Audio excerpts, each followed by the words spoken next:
Quelle grâce de se retrouver ce matin pour cette nouvelle session de 15 minutes de grâce et de vérité. Nous allons sans tarder louer le Seigneur de tout notre cœur. Alléluia Jésus.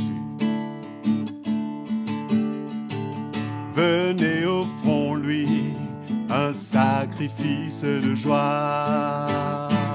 Venez offrons-lui un sacrifice de joie. Le fruit de nos lèvres qui exalte, le fruit de nos lèvres qui exalte. Venez offrons nos sacrifices, venez offrons nos louanges au roi. Venez offrons-lui un sacrifice de joie. Venez offrons-lui un sacrifice de joie. Le fruit de nos lèvres qui exalte, le fruit de nos lèvres qui exalte. Venez offrons nos sacrifices, venez offrons nos louanges au roi. Venez offrons nos sacrifices, venez offrons nos louanges au roi. Venez offrons nos sacrifices, venez offrons nos louanges au roi. Allons maintenant ouvrir nos cœurs à sa parole. Bonjour frères et sœurs, bienvenue encore une fois dans notre programme de 15 minutes de grâce et de vérité. Pour moi, c'est une réelle joie de venir partager ces quelques moments de la parole du Seigneur avec vous. Et j'en profite pour remercier encore une fois notre frère Patrick de nous avoir aidés pour louer le Seigneur et l'adorer. Amen. Et j'aimerais partager avec vous sur le thème de mon message, éprouvé par le feu. Et pour cela, nous allons lire dans 1er Épître de Pierre, chapitre 1er au verset 6, à partir du verset 6. C'est là ce qui fait votre joie, quoique maintenant, puisqu'il le faut, vous soyez attristés pour un peu de temps par diverses épreuves, afin que l'épreuve de votre foi, plus précieuse que l'or périssable, qui cependant est éprouvé par le feu, ait pour résultat la louange, la gloire et l'honneur lorsque Jésus-Christ apparaîtra. Lui que vous aimez sans l'avoir vu, en qui vous croyez sans le voir encore, vous réjouissant d'une joie ineffable et glorieuse, parce que vous obtiendrez le salut de vos âmes pour prix de votre foi. Amen. Donc, il est clair et net que l'épreuve est indispensable et très important dans la vie et dans la marche chrétienne. Pourquoi Dieu nous éprouve? Ce n'est pas pour nous écraser, ce n'est pas pour nous anéantir, ce n'est pas pour nous décourager, ce n'est pas pour nous faire reculer, mais au contraire, c'est pour que nous puissions nous approcher encore plus près de lui, découvrir sa divinité, sa grandeur, sa puissance, sa majesté et le reconnaître encore. Qu'il est notre Dieu, qu'il peut tout, qu'il est puissant et qu'il est fidèle. Amen. Et comme l'or a besoin de passer par le feu pour être éprouvé, ainsi la foi chrétienne a besoin également de passer par le feu. Tout chrétien qui désire suivre le Seigneur, marcher avec le Seigneur, servir le Seigneur, il y a un temps, il y a un moment, il y a une saison où on passe par des épreuves. On ne choisit pas son épreuve. On ne décide pas quand est le moment ou l'heure ou la profondeur de l'épreuve, mais nous serons tous, d'une manière ou d'une autre, éprouvés. Au fait, l'épreuve a pour but de nous renforcer dans notre foi et nous faire grandir dans la foi. C'est ça le but de l'épreuve. Et Dieu est souverain et il est le divin rémunérateur. Toute épreuve autorisée par Dieu il a un but. Et allons lire, peut-être pas tous les versets, mais dans Daniel. Et nous allons voir les 3 jeunes hébreux par le nom de Shadrach, Meshach et Abednego. Comment ils vont être éprouvés. Et nous n'allons pas lire, bien sûr, tous les versets.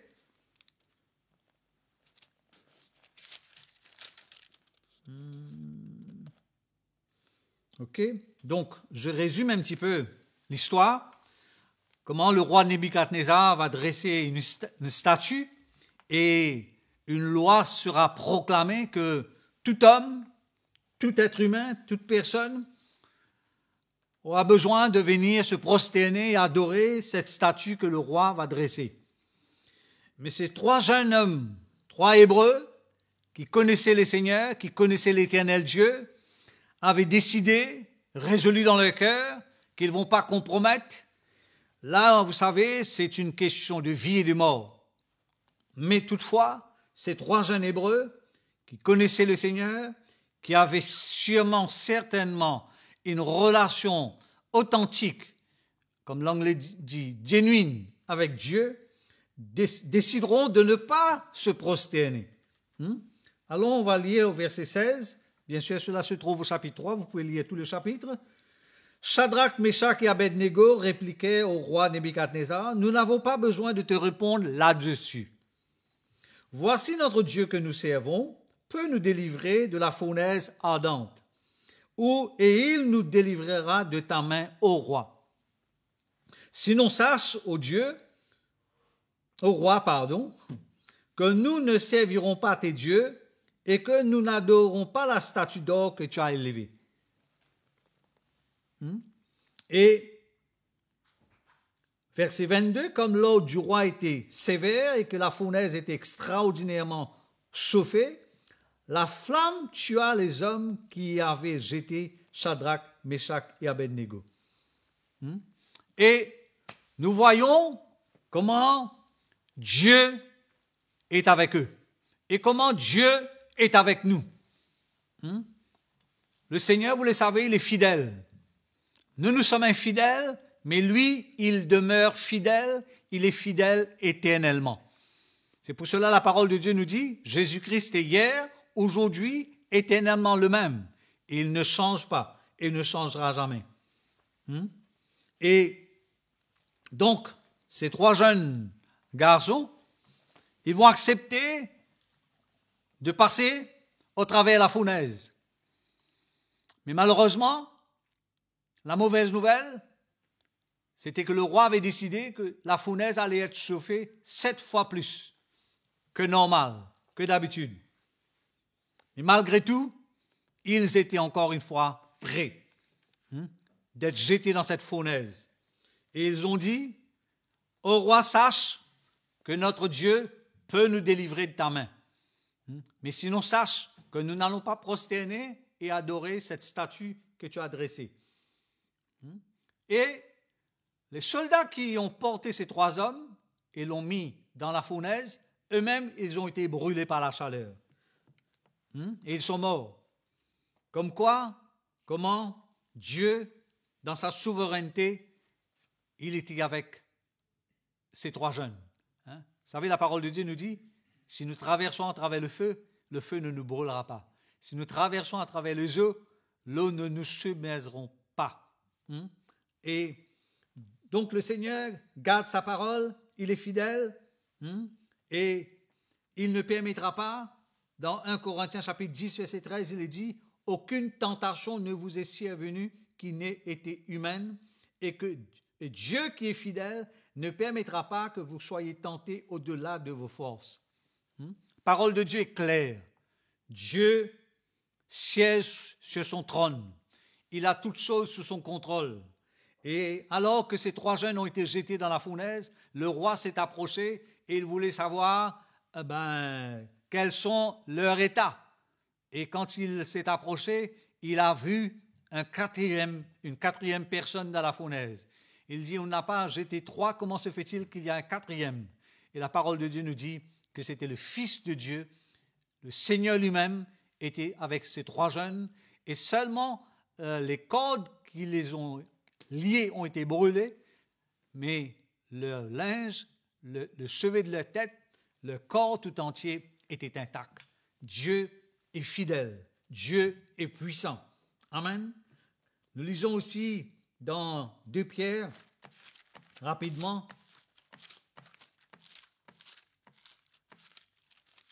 chapitre 2, verset 9. Okay. Au fait, on a déjà mentionné ça, comment le Seigneur, il sait délivrer de l'épreuve les hommes pieux et réserver les injustes pour être punis au jour du jugement.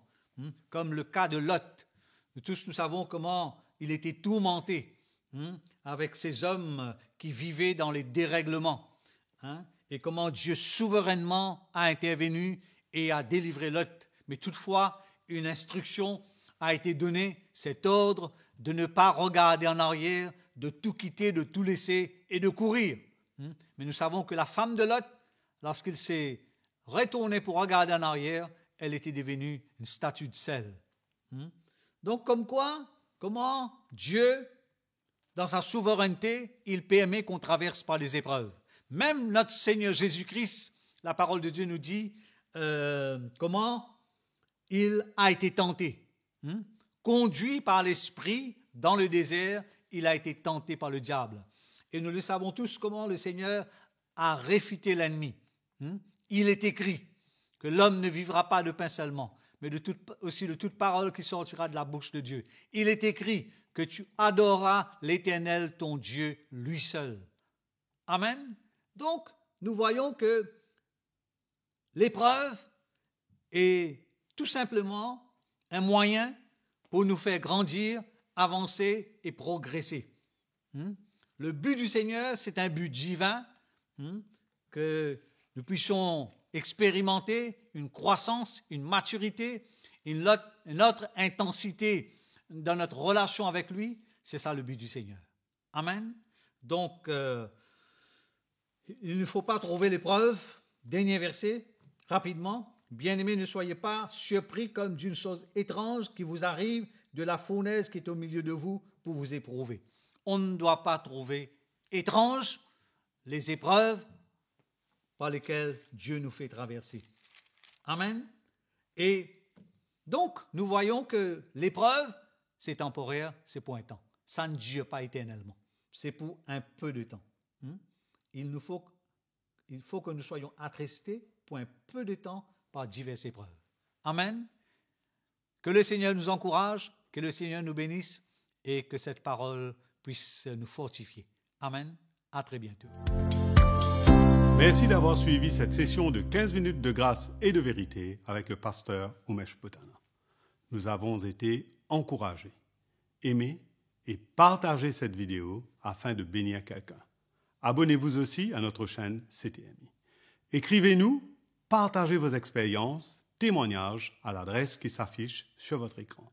Nous serons ravis de vous entendre. Je vous donne rendez-vous à la prochaine session. Que Dieu vous bénisse.